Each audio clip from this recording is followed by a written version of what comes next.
down. Alright. I'll give you an update later about today's sucks. Very, very bad start in the morning. So, PlusOne's mind is a little all over the place right now, but I'll give you an update in a few shirts time when I know what to say. Yeah. Bad stuff. Don't touch. Poodle dog bush all over the place here. Let's not touch that. Because that can get you off trail real quick.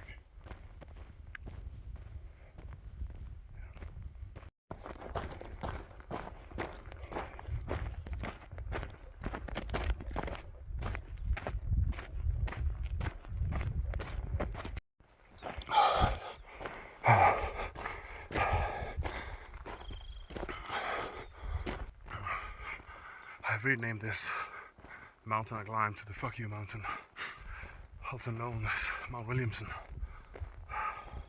It's literally 0.7, very steep fucking uphill, and then 1.7 uphill, very steep straight up, and then it's 0.5 straight down back to the road. It's like, God the hell.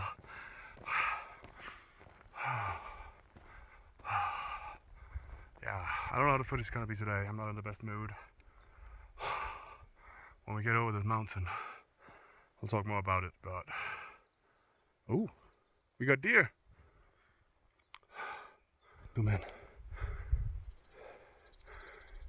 Might be too late. I can see them, but you probably can't see them right in the middle of the screen through all that. Yeah. Yeah, I'll talk more about it. I'll give it short. So, as you might have seen, you haven't seen Diamond Man in the video today.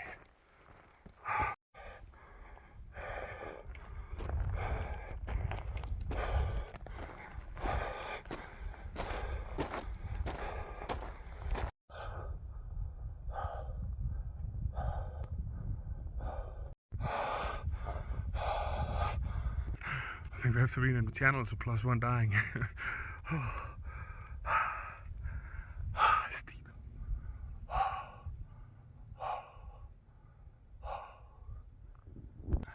We're getting there though. We're getting there. Climbing's not that long, but it is steep. I don't know. Feels like we're going up, something like that. It's just straight up. We're not, but it's close. Alright, let's do it.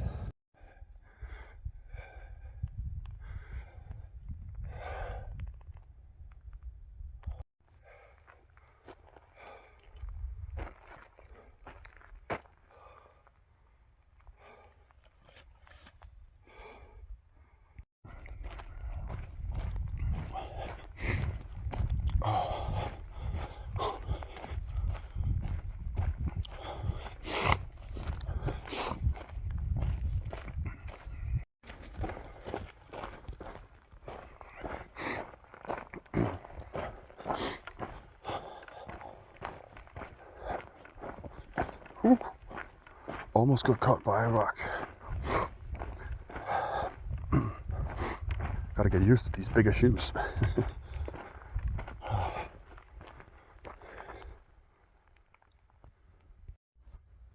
That's like straight down there. Let's go from one drop off and to another drop off. This sand is often loose. The worst is when you have bedrock underneath the rocks and then you have loose sand on top and you don't realize it. All of a sudden you're sliding all over the place. It can be a little tricky. But keep in mind here, like, let's say I slide and down there is no way in freaking hell I'm gonna stop. So that's probably just gonna be death or broken legs. That's why I keep telling, like, you gotta watch your feet, but sometimes people slide and they're in a bad situation and people blame them. Oh, you're not experienced, you're not. I'm like, no. This is literally the trail every day. And sometimes you just have some loose little bits here, you lose the footing. So yeah, you gotta be aware, but sometimes it's just, you can't see it. However, doing this steep downhill and loose rocks is really awesome with new shoes. I got a lot of threading or whatever it's called underneath that will wear out over time. When you get brand new shoes, the grip is so awesome. let's go down from this, see if we can catch bumbleberry.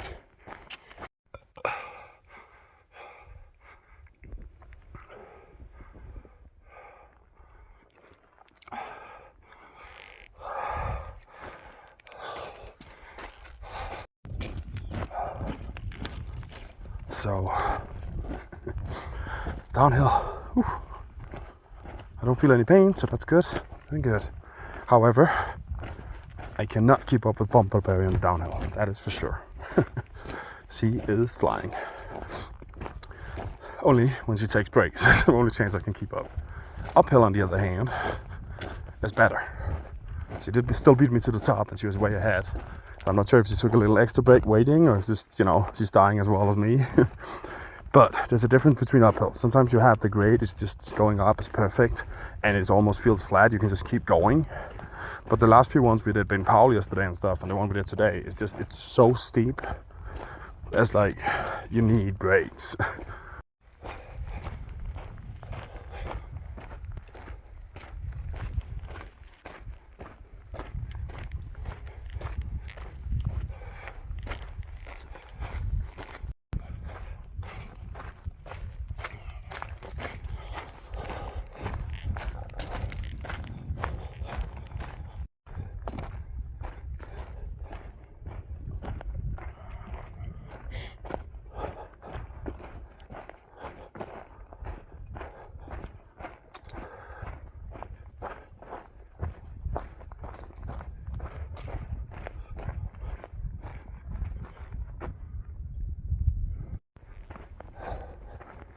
We are now approaching the next closure.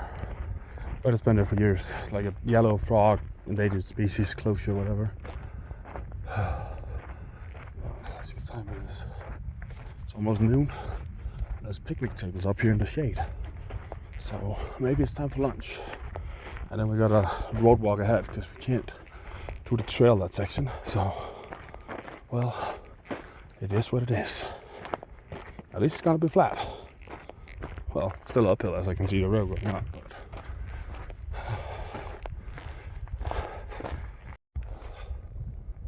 that is the closure. Around we go. Alright. See if I can do this a little shorter than 10 minutes. Just having some lunch, trying to eat something. I'm making a tea right now, maybe that'll help. I think I mentioned a little bit before about Damn It Man. He's not with us right now.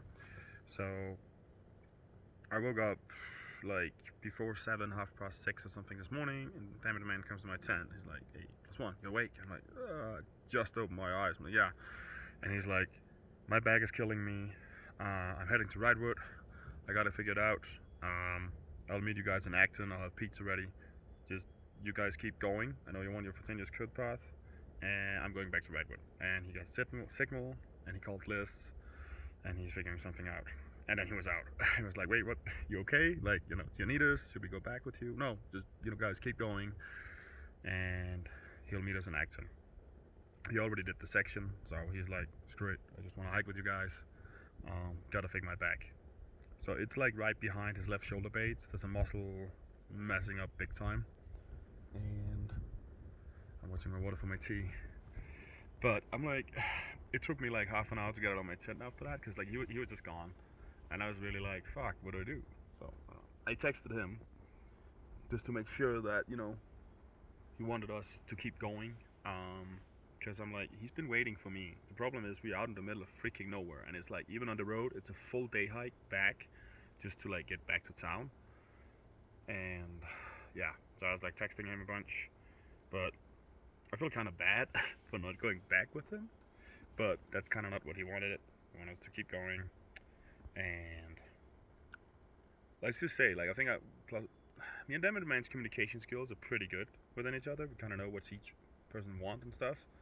So yeah, it's just rough when he waited for me and he just keep pushing. So I did text him like, "Dude, if you need me, I'll come back with you." And he was like, "No, just keep going, man, keep going. I'll be there." So he'll take care of it. And I know he's a mentally very strong hiker, but when you have those pains, that can really knock you out. So pretty much that is the main reason he's not here right now, which sucks. I am 99% sure that he's gonna be in action, or he'll be that guy. Don't worry. He's not ready to go home. I hope not. But that pain, that will take you off trail if you don't get it fixed. I had something similar once, for a period of my life, and it was excruciatingly painful. And I used to have like a student job working at a gas station / grill in my hometown, and I had it at some point, and it felt like I had a freaking knife in my back. Not that I've tried to have a knife in my back, but it's like just really something sharp in there, like pointy. And I was standing up like 10 hours all day, and it was just absolutely painful. So I'm guessing like it's probably similar, if not worse, what he has. And yeah, but it's pretty tough not having him here. Be right back. Back on the road. But yeah, I'm in my headset right now, so I hope the sound is okay. But not having Damn It Man here, it really sucks. It just it just makes the day so much harder. But I'll see, hopefully soon up here somewhere I'll have some signal, and I'll see if I can get a hold of him, or maybe call him and see if he got any news. He might be approaching, or might already be where he can get a hitch now, I'm hoping, if he punched it, but it depends on how fast he's able to hike with his back. Yeah. I hope you don't judge me too hard, because as a Damn It Man, we have talked about stuff like this before. We kind of know what each person wants and what's important to us in our hike, which is also something I think is very important when you hike together, because you kind of want to know what to do in certain situations. Like, say example, when Damn It Man waited for me for 3 days, I mean, a day or two, that's fine. More than that, I'm like, I wouldn't expect it. However, it is Damn It Man, so of course he waits. However, if we get to a place and he needs a few days off, I'll wait for him too. But yeah, it's really rough when you split up, especially in injuries. That's like the biggest fear, because it's just something you can't always control. It can just be, well, some injuries you can, like you might have fucked up, like me hiking in too small shoes is honestly, the big part of it is my own fault, right? But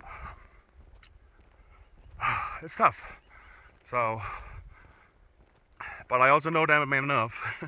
When he tells me, keep going, I'll be there, it's good. That's what we do. So yeah, I just hope we get that back fixed, so he's back in good shape.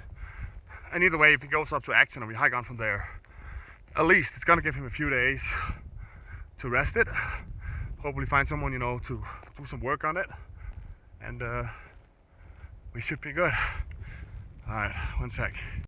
I just passed by US Foods, what it said. I'm like, what is she driving up here for? Because everything is closed. I think she figured it out. Have to turn around, so.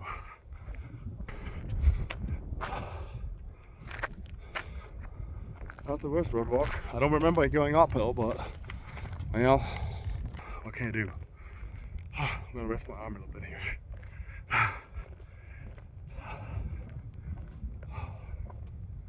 Yeah, so it's just +1 hiking right now. Bumbleberry's right up ahead. I can see her. So, and I also gotta say, like, I really enjoy hiking with Bumbleberry too. Strong hiker, great person.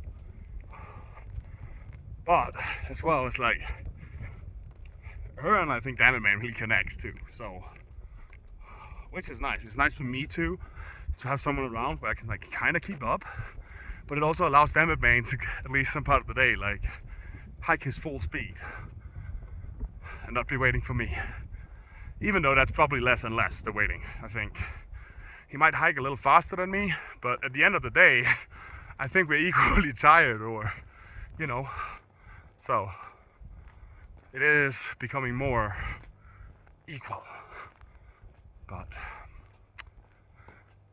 that's pretty much it. I'll see if I can remember anything else to talk about, except, yeah, mentioned it a million times, it bums me out today, so you might see the smiles, but in here, my mind is depressed. I guess I can say one thing, and I think both of us plan to go, but should the worst happen that one of us get off trail, at least for me, I'm gonna keep going. And I will do anything in my power to keep Damn It Man with me. Anything. I want him back out here as soon as possible. But I am gonna touch that damn monument this year. One way or the other, I'll get there.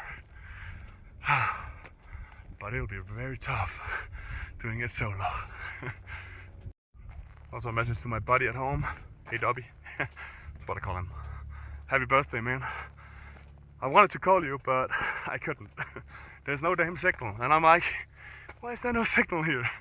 And now it's pretty much getting too late. I think you got work tomorrow, so still have no signal. So either way, now I'm the young one again. He is my best friend, and we've known each other since elementary school. And I know he's still watching. So, miss you, buddy. Say hi to the kids. Happy birthday, man.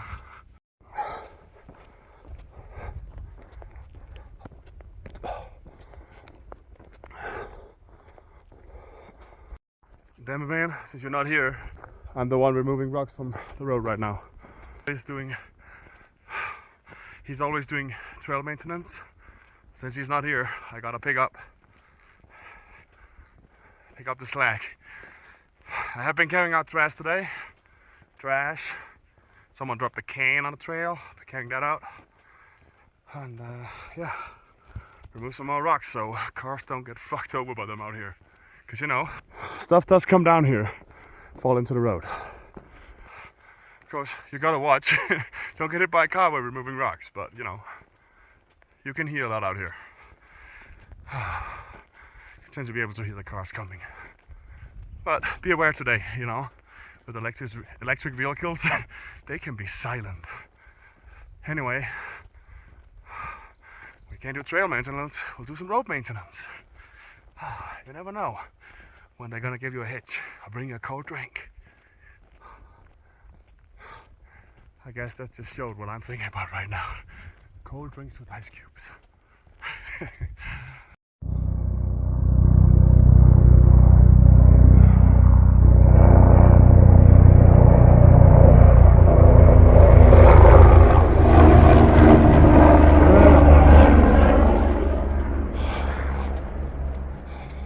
Tell me in the comments if you could see it, if that was a rescue. It looked like white, red tail, and bluish on top.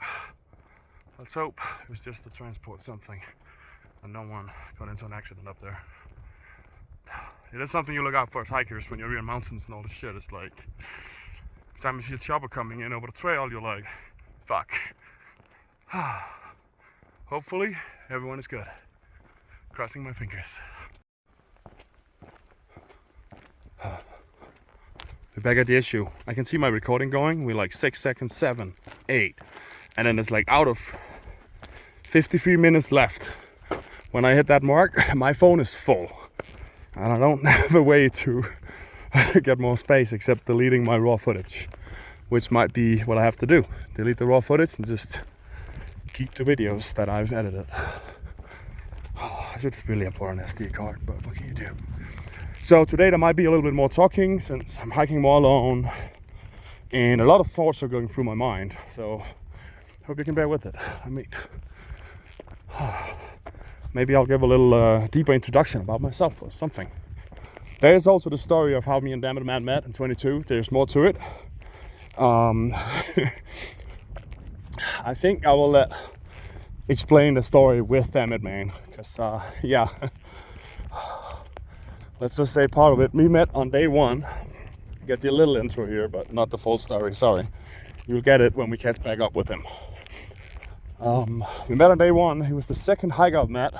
The first hiker I met in Campo at Cleef, it's the campground down there. Most hikers meet up before going. Some people are there like a day or two before they start their hike. So the first one I met was Christian. And there's some trail angels there. I'm like saying, you know, I'm Alan. That's my real name. I'm from Denmark. And then there's another Danish guy here. And like, I don't remember if Christian said the same, but we were kind of like, fuck, man. I tried to get away from you guys. Don't worry, we don't mean it. I love my countrymen. Anyway, so Christian was the first I met. The second hiker I meet hiking out is going up one of the first switchbacks. And there's this guy sitting with a big white beard. And I'm like, that guy is dying. Like, that guy's never gonna make it, man. He looks dead. Keep in mind, I was fucking dying. 20 seconds later, I'm like, oh. That one guy there, he looked like a good dude. But I'm like, we'll see. That guy was Ray, who will later be known as Damn It Man. And Christian would later be known as the conductor. Now, the three of us ended up, you will get the story in between later. We came to 11.4 with a bunch of other hikers, mile 11.4 on trail. 22 was a very dry year, so everyone was low on water that year. Everyone was running out. The last water you could get before, like Hauser Creek was dry, that's mile 15. Most hikers always think that's water. No, that was dry too. Lake Marina is 20 miles in, and for a lot of hikers, never hiked the desert before, you don't know how much water you need. But the last water we could get, I think, was mile 4. And yeah, most people maybe carry a few liters. Not enough for the Dexter, that long section and that climb that you got to do out of Hauser Creek. I carried 7 liters from Campo. I didn't refill at 0.4 because I really hadn't drank anything, like drunk whatever. I was still full capacity. I'll give you this much. Coming into Lake Marina at mile 20, I think I was the only hiker coming in with water, and I had like a sip left. Like, that was it. So, yeah, I think Damn It Man was the last hiker to come in with absolutely no water for miles. And yeah, all I can say is we got him back in. I'll let him explain the story when. But that was the day we kind of connected. And we picked up Christian too, the conductor, who ended up hiking, the conductor. He got ahead of us in 22 and he ended up hiking all the way to Bridge of the Gods, mile 2,150. And then he was burned out and he went home. I actually ended up skipping up because I was way behind, running out of time, and I was trying to catch him up there in Portland and convince him to, like, let's do this last, you know, I'll support you, you know, let's do this last Washington so at least you can get the full through hike. But I didn't catch him in time. He got into town and he was like, dude, I already booked my flight home, man. I'm like, fuck, man. Because I kind of needed him too to keep going at that point, because I skipped a bunch, like whole Oregon and everything, and I was like, at least, you know, maybe this will work. I did hike 2 days out in Washington. Might have mentioned some of this before, and this is 22. And I just hiked 2 days out, and I'm like, I don't deserve this. I skipped from around mile 1,350 and 800 miles up to Bridge of the Gods. Figured, you know, there's people I knew there. Because I've been off at the wedding, I fell behind a bubble of people I knew. Thinking, Spuns that I was hiking with, we kind of got split off after for several hundred miles. And yeah, that kind of sucked too. And then all of a sudden I wasn't really the only one I knew. That hit me hard. So I ended up like, fuck, the last chance to skip up ahead, get to the bubble of people I know. And there was a few who was like, hey, PlusOne, join us. But at that time, I'm like, I hiked out 2 days, 1 or 2 days out of,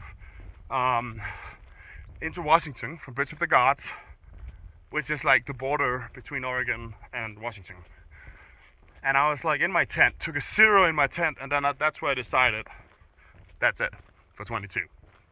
I was like, I don't deserve to be here. I haven't earned the right to hike into Washington, which might sound crazy, but you know, when you hear that, that might explain a little bit why I keep starting at the border again, all over. We are gonna make it this year. However, should that little slight 0.1% chance happen that we don't, this will probably be my last true thru-hike attempt of doing it. Should all hell break loose and I break a leg or something crazy, cross my fingers we don't, I will probably come back and do the last bit as a section. And people might be like, why do you keep starting over? Why don't you just... The trail is awesome. The people are awesome.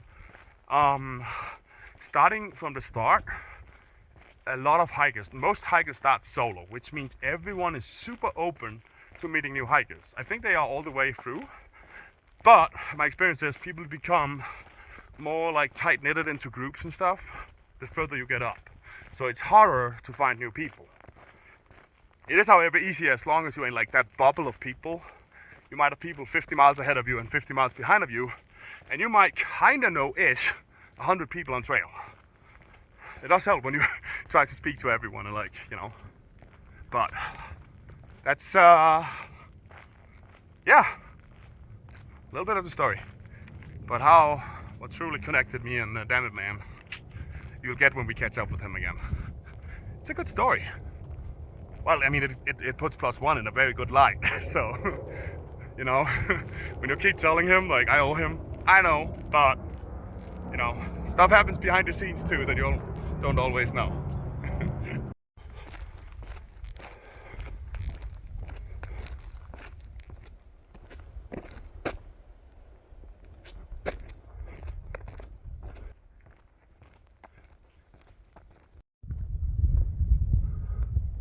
Right between the trees, we got an old school chairlift. Look at that column balance right there. Don't worry, I'll stand still in a sec. That is quite a cement rock for counterbalance, man. Hanging there.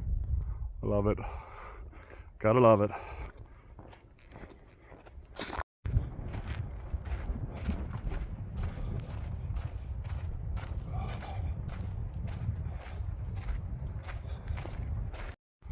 PlusOne trip tonight, I said again, downhill, especially after a break. And the chafing is bad. Might have to soon bring out the body glide again. But I don't know. It seems to be healing up. So chafing is pretty much, you know, when you have your thighs or whatever grinding against each other all day long. And if you got, you know, your boxers, your shorts or whatever in there too, and you sweat a lot and mix of salt and shit, and you just kind of just, yeah, shred the skin off your thighs. So that can be a bit painful at times. Hopefully at some point I'll lose enough weight that my thighs won't be touching each other. Oh, deleted some stuff. Might be some big lapses and holes in the scenery today, because I don't know, I'm running out of space to delete shit now. I'm trying to delete stuff and get some more room. Well, I'll make it work somehow. Almost at mile 400. Pretty long day, pretty tired at this point. I don't know, we'll see how far we go.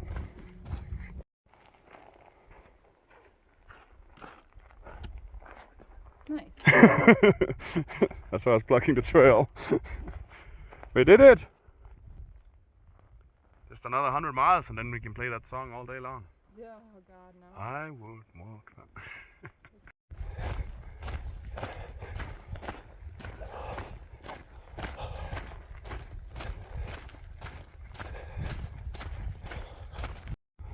Alright, oh, I think I made it hikeable. Got water from the slaughter source, got 3-4 liters or something. I think I got water in 5 miles, but we're gonna dry camp in between. There's like probably 2.7, 2.6 from here. Oh, look at the views, man. That's pretty. But yeah, time to put some water on my thighs and stuff to clean some chafing. Because it hurts like, yeah. But I think I made it manageable right now, so let's push some miles.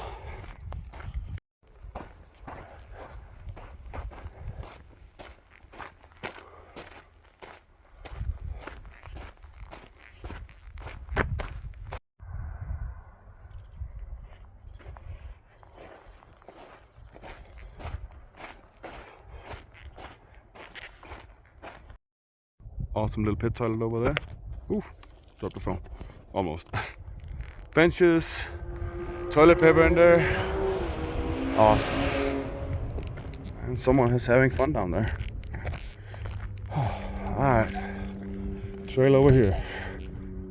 Let's do it. Get to camp. 1.2 miles to go.